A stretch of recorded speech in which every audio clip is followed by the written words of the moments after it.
จวบหมุนไปเบิดไปยิบไปนะจะไปเสียงประตูยังไอ้พวกฝุ่นมาเรียนปลาเบิดเลย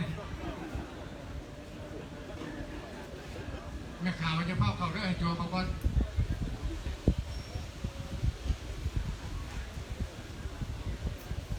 ผู้บาอาจารย์เป็นนะครับผ่าเป็นบางพร้อมรถบริญญาหมุนเธอเดี๋ยวได้2 แนวด้วยนั่นนะ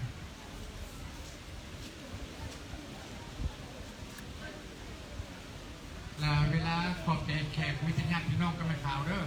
ไอ้หัววางดอกไม้ทุกเทียนแล้วเขามาในเก่าสำหรับผู้จะถ่ายรูปแขกเพิ่นวางดอกไม้ทุกเทียนแล้วตั้งไปถ่าย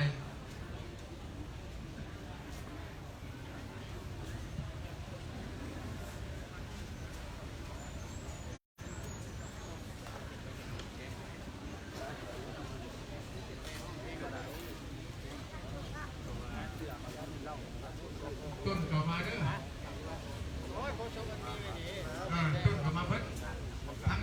พวงมาลัยที่เป็นพัดลมเห็นบ่เห็นพวงมาลัยที่เป็นพัดลมก็เอามาแกะดอกไม้ออกสมมติว่ามีหน่วยหนึ่ง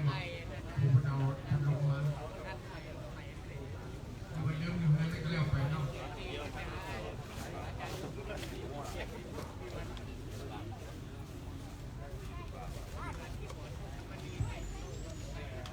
เดี๋ยวพังแล้วเข้ามาในเวลาเข้าไป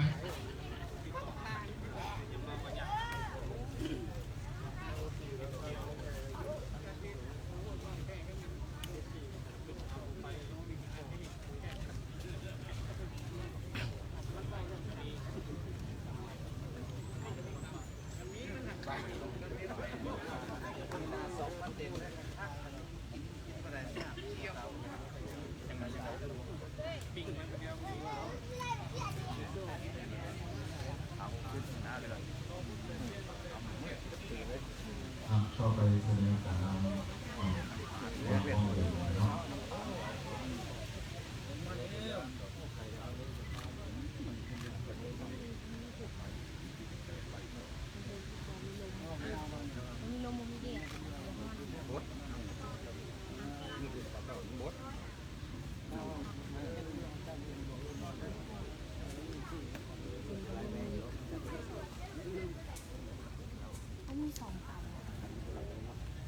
หนาวไงผู้ใดจะไปสอบบ้านตัวดีแล้วมันมากระพึ่งพี่น้องมาเอาเด้อบางคนมาตัวดีเนาะ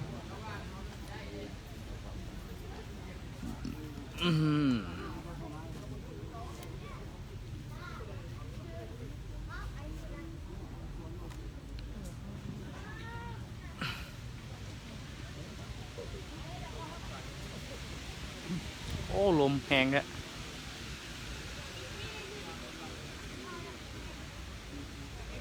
ลมแห้งหลาย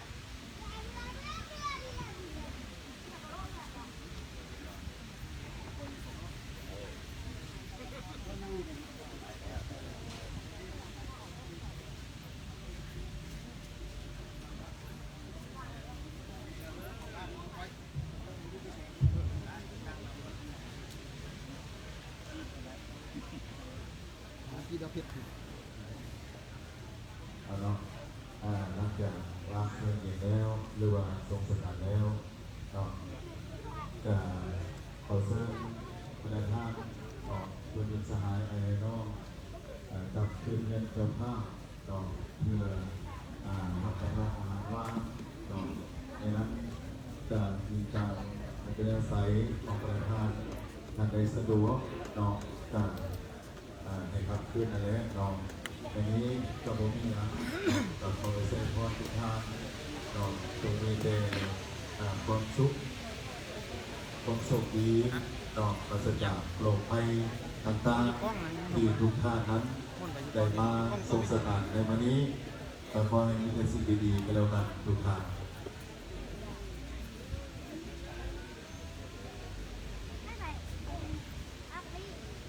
และอีกทีนึงเนาะหลังจากวางระเบียบแล้ว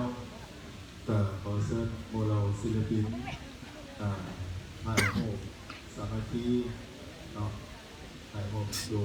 ตัวหนาเองเนาะ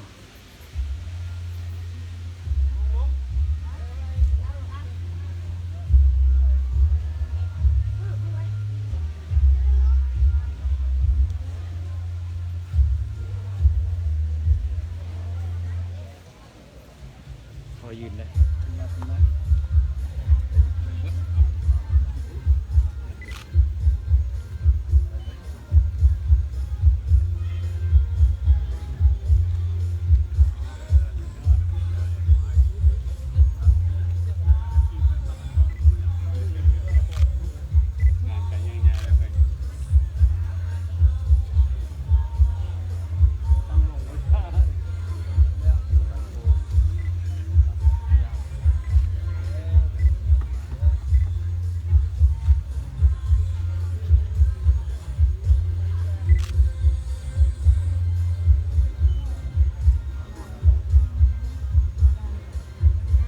ลงอีก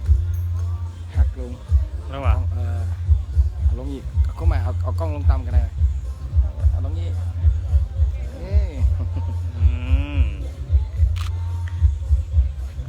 ขอบนี้มันขึ้นสูงเพราะว่าตะกี้เนี่ยมันไม่เห็นคนอยู่ใกล้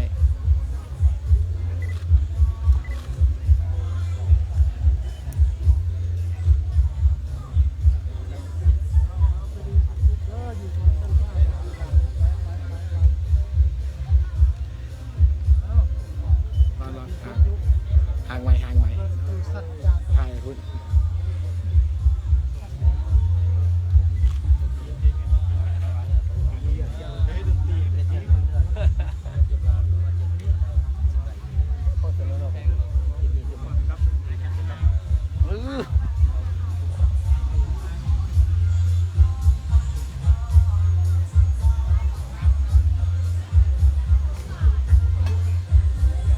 นี่คือเมียอาจารย์ไอ้น้อยเด้อที่ว่ายืนกับลูกสาวแล้วก็อาจารย์ไป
ลูกเป็นมี3 คนเนาะลูกสาว2ลูกชาย1ลูกชายเป็นบวช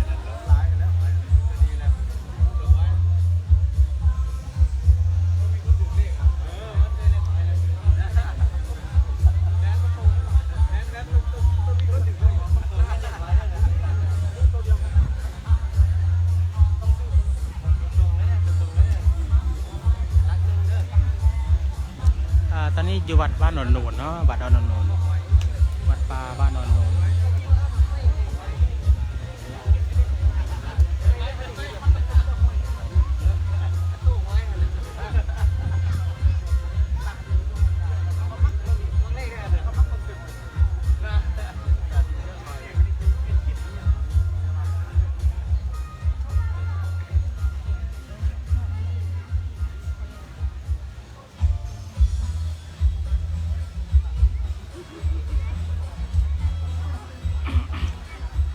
เก็บไทยห้องรวมแล้ว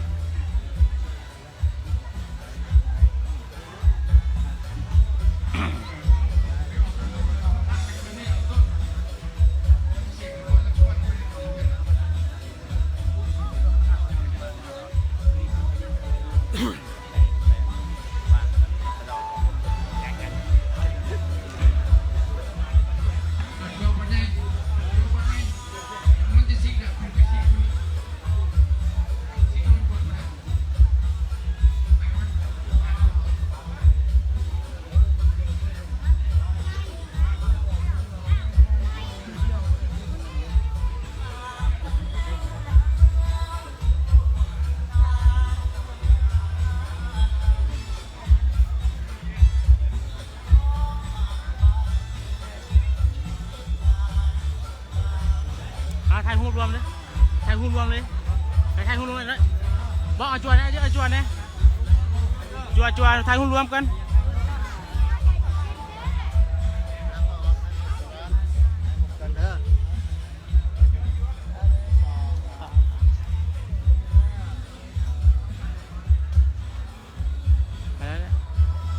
เอาหุบลงมาเนี่ย แม่ขาวไปไว้เอาหูบลงมาเนี่ยเอาหูบลงมาเนี่ย จัวบดไม้มาเบิ้ลเลยจัวบดไม้เลย ไป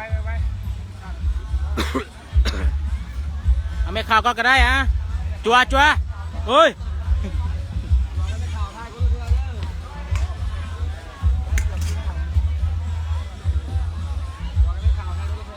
ผู้นั่งกระดังเด้อผู้นั่งกระดังอันนี้จวดหน่อยมั้ยจวดไม้เบิ้ลออกมาเลยจัว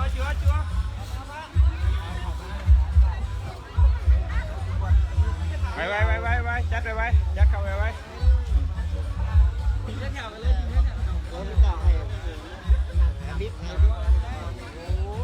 มาเบิดแม่จัวนะมาใครพูดกันพูดเลยเนาะพูดไหนมาเด้อจัวเด้อ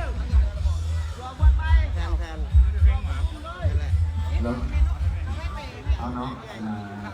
เขาแข่งบนตัวนอน2-0กันเด้อประชุมกุฏิเด้อ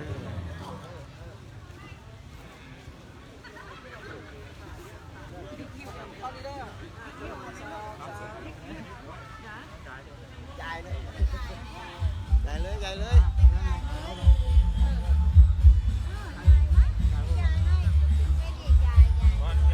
เอามือกล้องถ่ายมือกล้องกล้องนิ่งเรียบร้อยแล้ววะ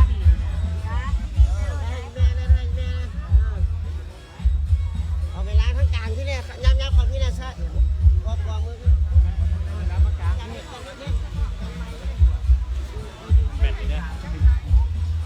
เรียกคุมเลยทำแล้วไปเลย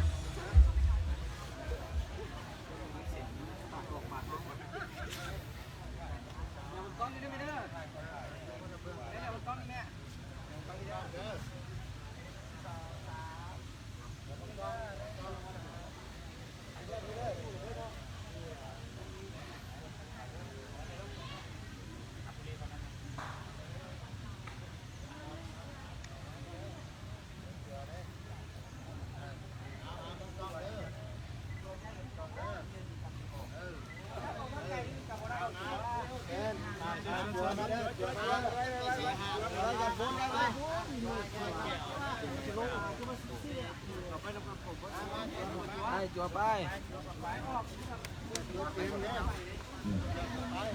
ได้ยิน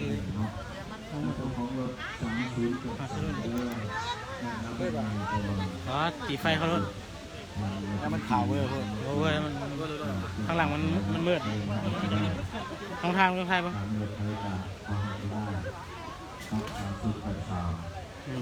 ได้ปะเอาดีกว่าไปเข้าไปกันนี่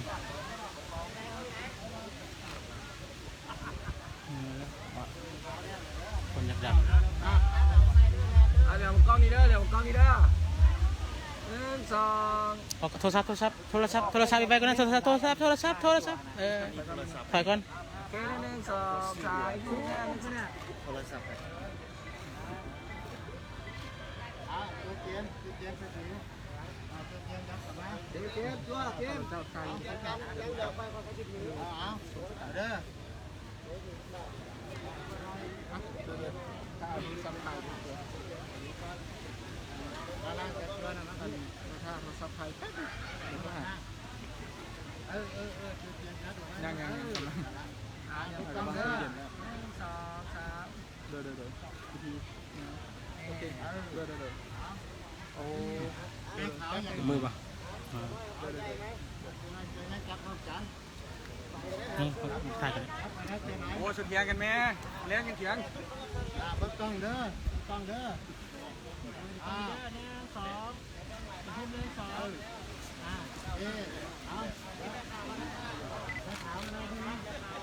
นี่แหละ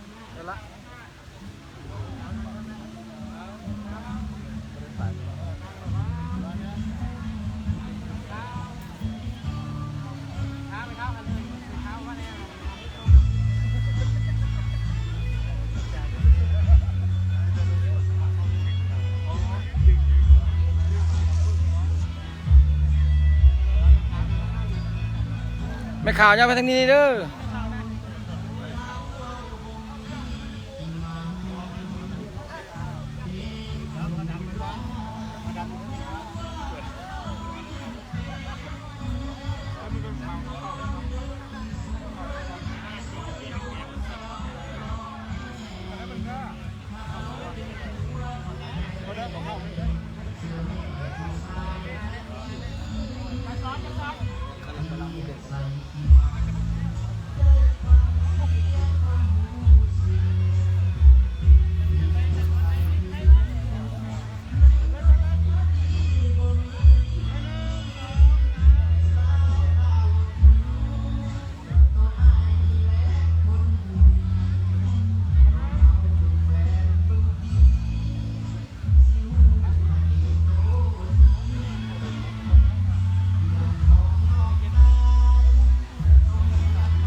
เอาขอให้หลายคนเลยมาเจ้าของรถเนาะ3 ตัวแล้วก็6เนาะขออันนี้เอาไปในรถวัดแห่งเนาะอันนี้เป็นในเพราะว่าจบทางไหนเพิ่งออกได้เนาะโอเค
ขึ้นไปซิกนะไอ้จัวตรงนี้จะซิกน้ำเหมาเนี่ยนะ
2 ใบโอ้ถึกเลขแล้วมือแรงนี่กู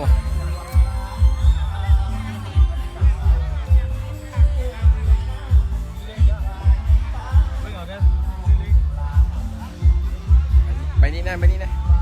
พี่ใบนี้นะ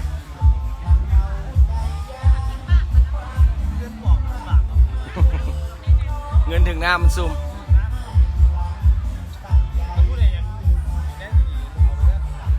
วันนี้ผมเป็น500 เลขที่นี่เอาตัวเลขเรา เอาไว้ตัวนี้ชิคๆกันเป็น ซื้อเด้อมือแรงเด้อ 29อ่ะ 929เด้อ ไม่พูดอะไรนิดเดียว 5929เฮ้ย25929เด้อ ดองไปดองมันเด้อมือแรงเด้อ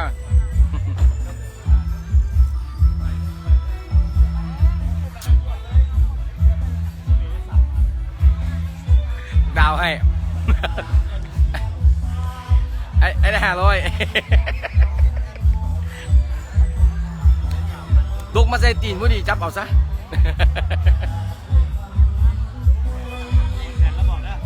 อาจจะไปเอาชิบิซุปนั่นน่ะแขนลอยมันเลย แบตจันเบิดมาจาก มันง่ายไปเลยนี่บ่ได้ตอบบ่ไ เดี๋ยวพาไปเบิ้งรถแก่ศพเป็นอย่างที่ว่าคนจากเบิ้งเนาะ 200 บาท ไปเบิ้งรถแก่ศพมาเนี่ย เดี๋ยวเอาที่นี่เบิ่ง ข้างหน้าก็มีไอ้ป้ายหน้าก็ได้ลองเหยียบหลายคนสนใจกันป้ายรถเนาะเดี๋ยวจัดให้กันแล้วกันทะเบียนรถเด้อรถแก่ศพ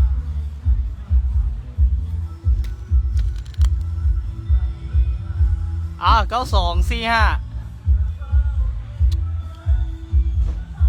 ยืดไปเด้อยี่ห้อรถฮอนได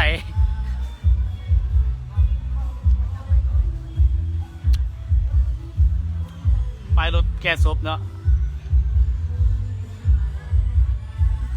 พอแล้วเด้อผู้ใดหันเบิ้งแล้วเบิ้งเด้อหรือว่าซื้อเลขนี่บอก65 เดี๋ยวเบิ้งไอ้ต่อยเงี้ยว ประชาสัมพันธ์เป็นเจ้าของรถ 9245เด้อ ตัวมุก 9245 9245 ง่ายรถเด้อเพราะว่าต่างทางรถออกอะไรเนาะ53ตัว เขาเจ้าใจฮ้อนซบบนทันจูดว่านกันแล้วพึกเลยแล้ว ประชาสัมพันธ์เจ้าของรถเด้อตอนนี้รถออกอะไรเนาะออกอะไรเนาะ 9245 53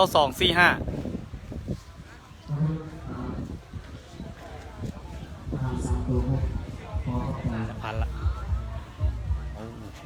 เพจวะเพจเจ้าอ่ะเขาจะเบิ้งไงนั้นไปรถเป็นโกซินด้วย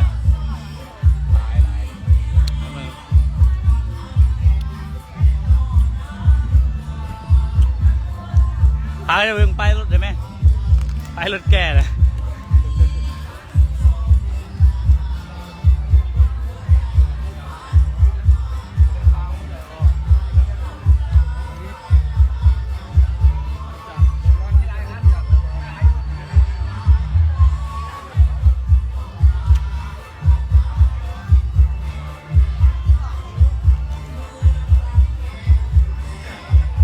ตีเลขกันเต็มเลยเมื่อไหร่กันเนาะ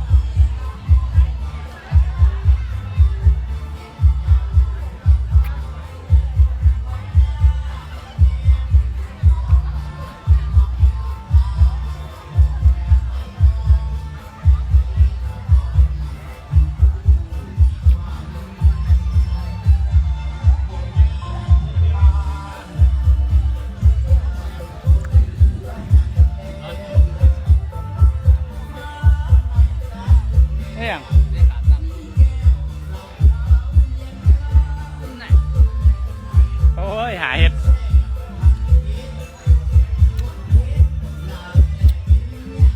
นักห้องมาห่วมหลายเนาะ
49ด้วยหรือว่า94เลขไหน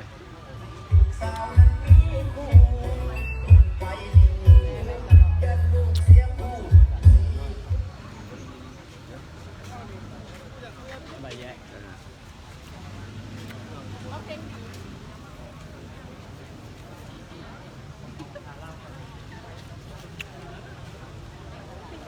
ภาษาสัมพันธ์ประจำครับภาษาสัมพันธ์เป็นเจ้าของรถฟอร์ดเนาะ5 ต่อบักหนึ่งเด้อจำได้แค่สวยนี้เนาะ5 ต่อบักหนึ่งเด้อง่ายแน่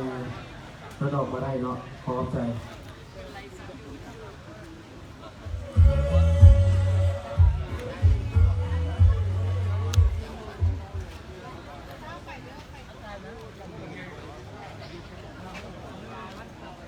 อายุอ่ะอายุ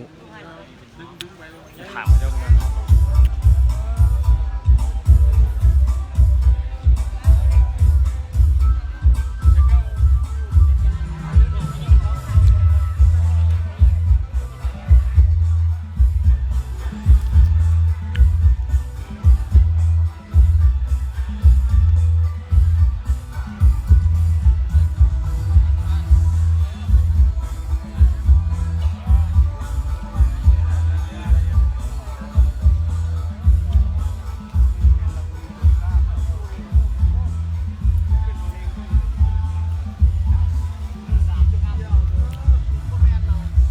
แฟนคลับอยากเห็น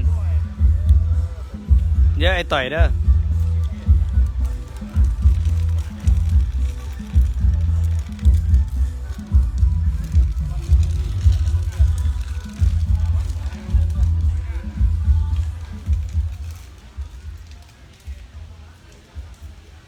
FC ไอรอนขอบใจเด้อตอนนี้ไอรอนคนถือกล้องปวดแขนอะไรตอนนี้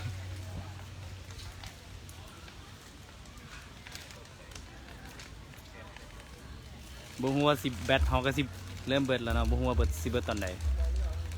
คันว่าดับไปก็แปลว่าแบตเบิดเจอคนขอโทษขออภัยหลาย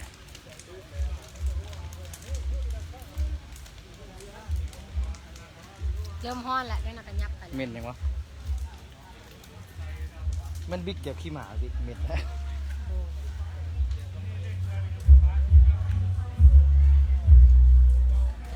เข้าไปใกล้บ่ได้เด้อทุกคนมันฮ้อน เข้าไปไหนบุญน่าหรอ ป้าเข้าไปในเดี๋ยวไอ้ลองที่พาเข้าไปใน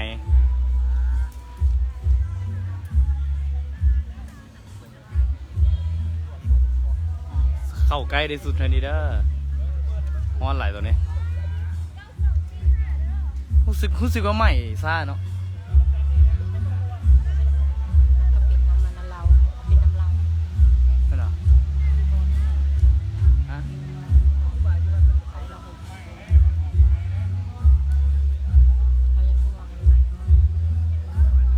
คือว่านานใหม่เนาะรู้สึกว่า เขาได้จุกใหม่เบิด บึ้ดเดียวเนาะไอ้กีเนาะแต่ว่านี่เอ้า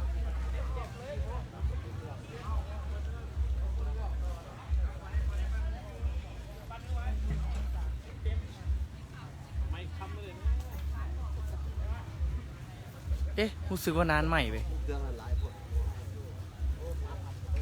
ฝนบ่ได้ตกเด้อมีแต่ฟ้าบดซื่อๆกับลมแห้งไหลตอนนี้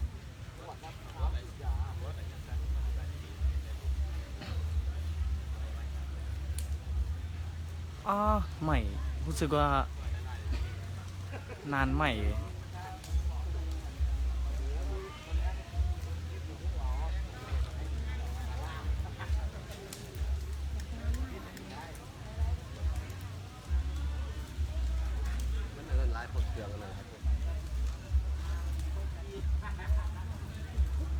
โอ้สิได้ยับออกเลยได้แบบนี้ฮ้อนไหลตอนนี้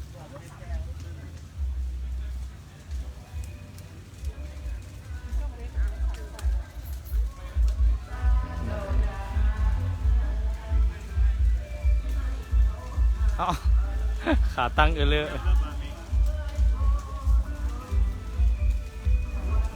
ไม่แล้วบัดนี้นะ เห็นเลยว่า เราจะปีก็น้อย 49สำคัญไป49 ปี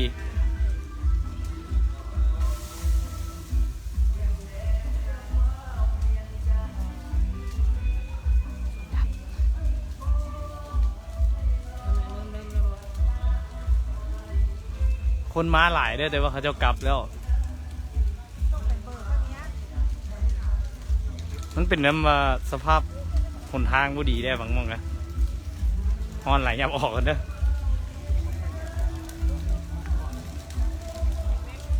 ตัวนี้ใหม่แล้วตัวนี้แห้งแล้วตัวนี้อยู่บ่ได้ละ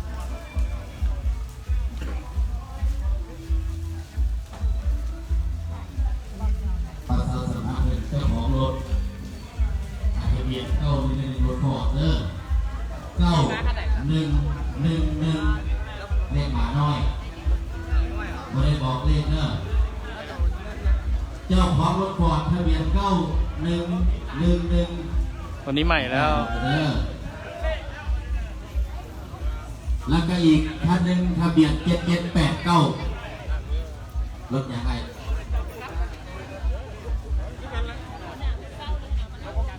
7789กับ9111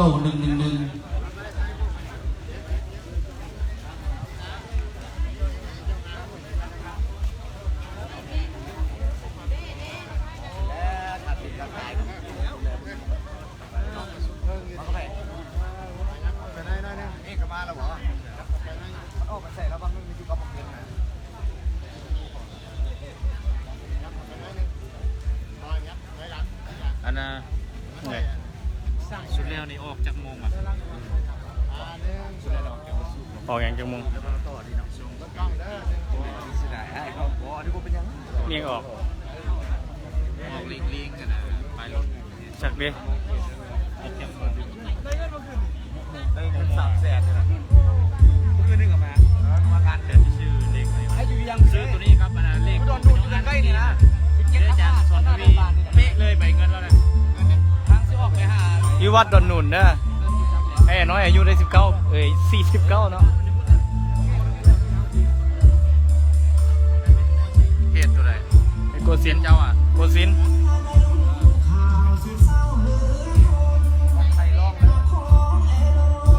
ห้องต่อยนิพนธ์มาดิ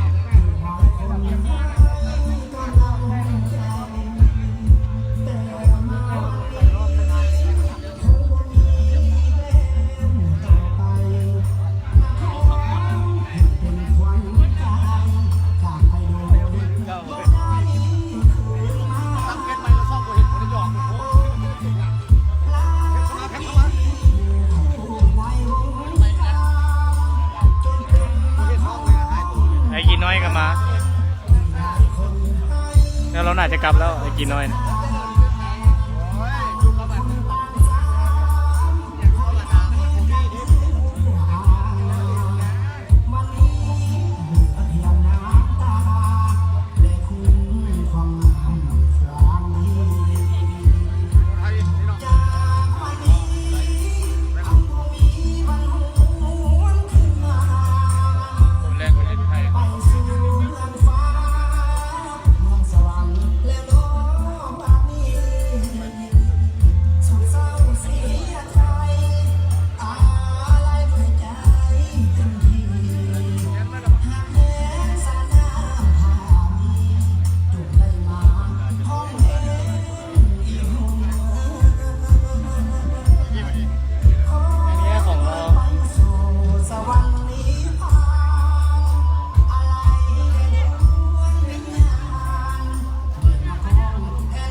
ซีอยากเห็น FC อยากเห็น สบายดี เห็นแต่ไอ้ต่อยมาซะเด้ สบายดีสบายดีก็รออยู่หรอกแต่ว่าเอาจำผู้ได้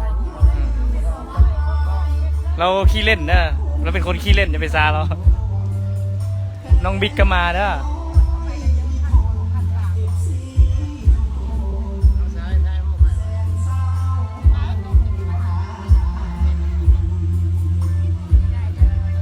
อันนี้ทางลูกที่สอง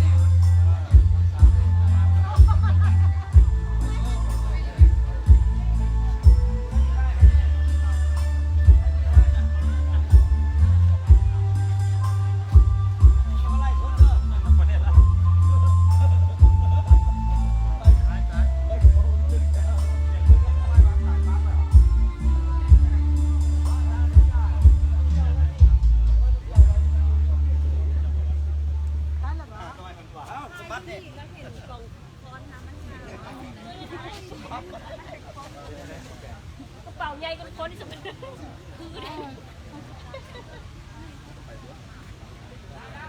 เพื่อนมีลูกกี่คนเหรอไอ้จ่อยสาม ยิงสองใส่หนึ่ง ยิง2ซ้าย1 ไอ้นี่แหละบ่แม่นลูกเด้อ เนี่ย ผู้นี้บ่แม่นลูก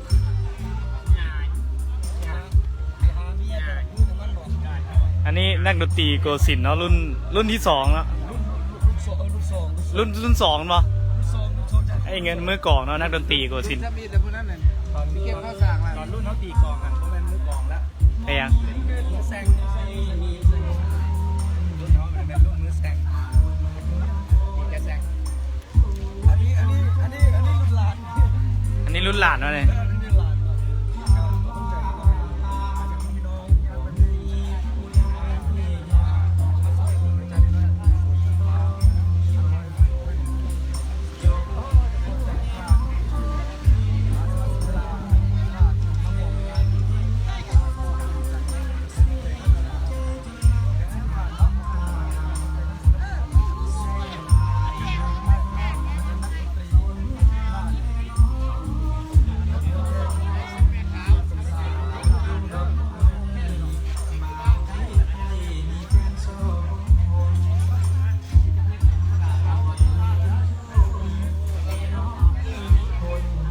เพื่อนมีลูก3 คนเด้อเพื่อนมีลูกซ้ายเหรอซ้ายมีเหรอที่ใส่ลูกซ้ายเพื่อนลูกซ้ายไปซิกแล้วนะ เป็นเส้นอะไรถ้าบุญร้ายเป็นเส้นอะไรบุญหลายบ้าน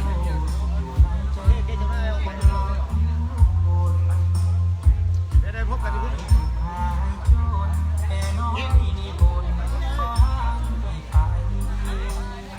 นี่ลูกเพื่อนเนาะ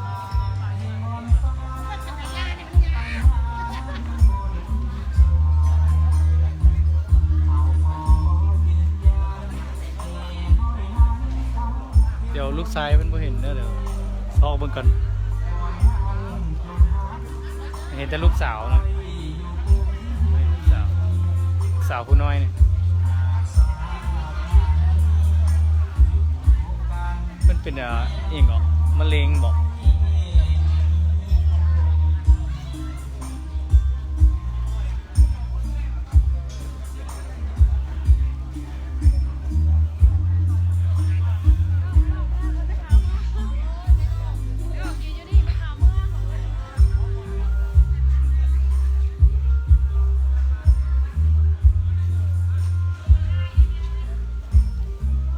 ให้เบิ่งเต่ารอนะ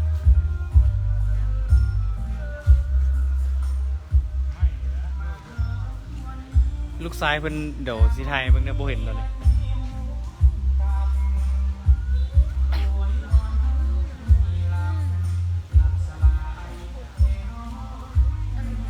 จันโบใหม่มันมีซ้ำๆปีเด้ที่ว่าคิดใหม่นะที่ได้หายไปเลยเราเองตัวน้อยจอยแม่เนาะแม่ เอาบิ๊กจับผ้าได้สิไปย้ายรถ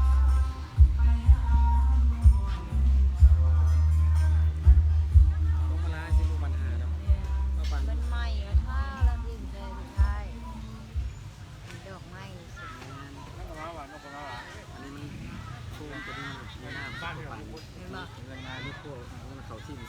5วุ่นผมใหม่ครับ เป็นหน้าเนาะ นี่ดิฮะมันมีน้ำเด็กเราก็ได้น้ำมันใส่อีกฟืนใส่อีกเพราะว่าพวงเวลามันมันเก็บน้ำมันเก็บน้ำเองเก็บน้ำมันบอกเวลาเขาบีบเลยว่าน้ำเต็ม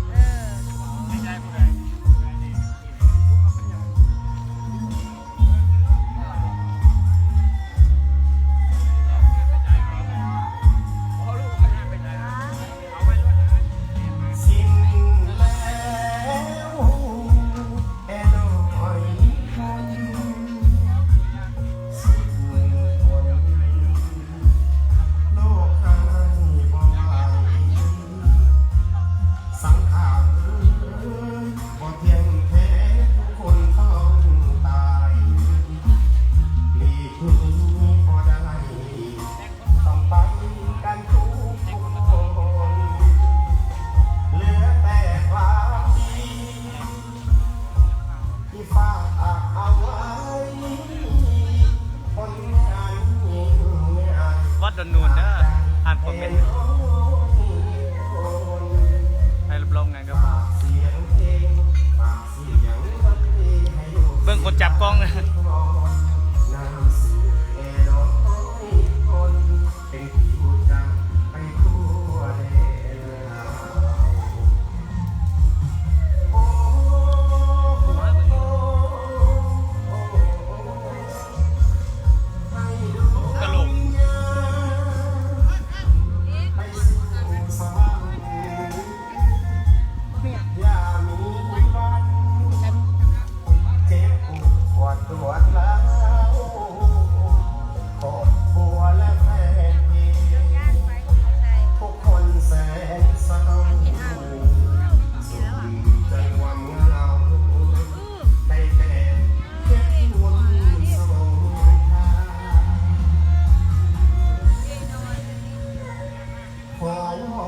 สวรรค์เปิดทางหักด้วยให้บุญหนุนสวยเสื้อสู่แสงสว่างขาดพระพุทธ ไปบิ๊ก ขอจงทรงสีทรงทางผลบุญกุศลเคยสร้างนำทางสู่ภพภูมิ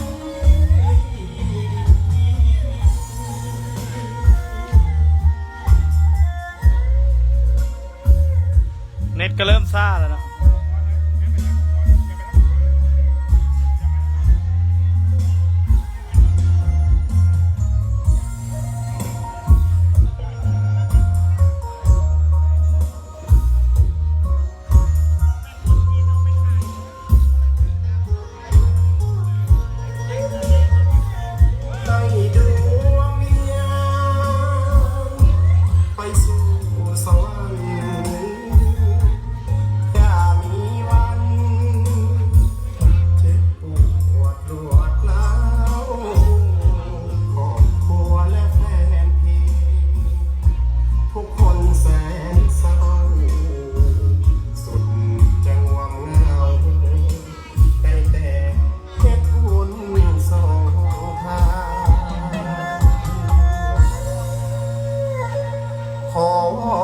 สวรรค์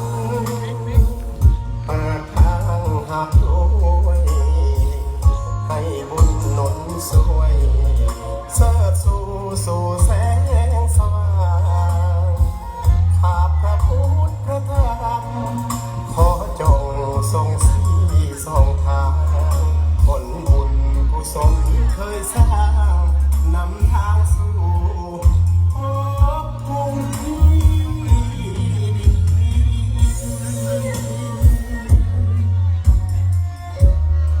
อันนี้รถแก้เครื่องเสียงเด้ออันนี้เด้อมึงไปรถป่ะ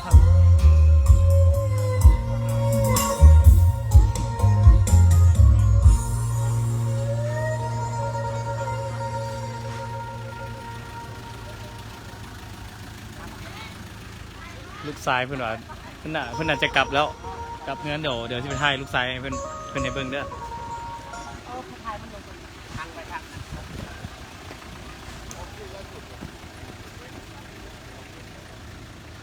เคเด้อไปเงินเรา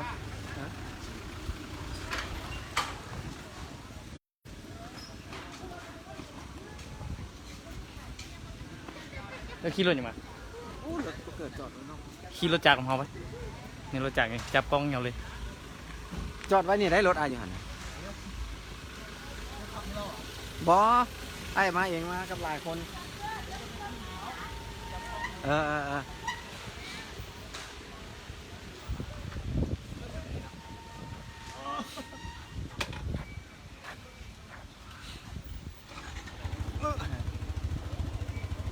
พาเบิ้งหนทางไปบ้านมันเด้ ไป ถ่ายเบิ้งกล้องให้ได้ ไม่มากับเซียวอ่ะ พากันเที่ยวเป่าเบิ้งหนทางเด้อพาเบิ้งหนทาง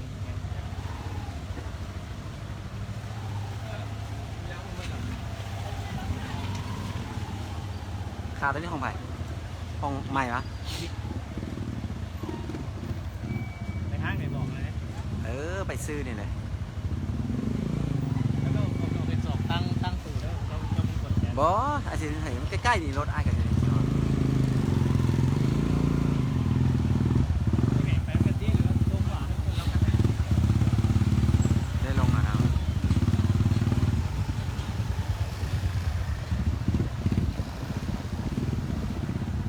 นี่รถไอ้จอดอยู่หันนะ